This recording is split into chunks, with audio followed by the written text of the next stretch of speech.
మా డిన్నర్ వచ్చేసి ఇవ్వండి ఎగ్ పురోటా, కొంచెం పచ్చడి, దీంట్లో హనీ వేస్తానండి. దీని మీద చపాతీ మీద హనీ వేసుకొని తింటాను. చాలు, ఎక్కువ పడింది. స్పూన్ పెట్టాలి, అది ఎక్కువ పడ్డదండి.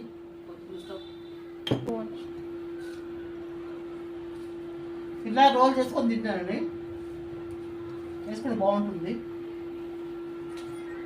మా ఇంటి దగ్గరలో తీసిన హనీ అండి, ఇది చాలా బాగుంది.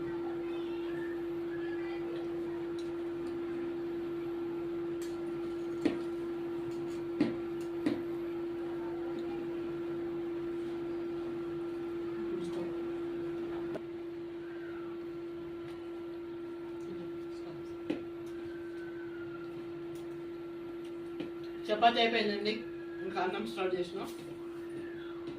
ఇది కొంచెం అన్న రైస్ అండి, ఒక చపాతీ కొంచెం రైసు.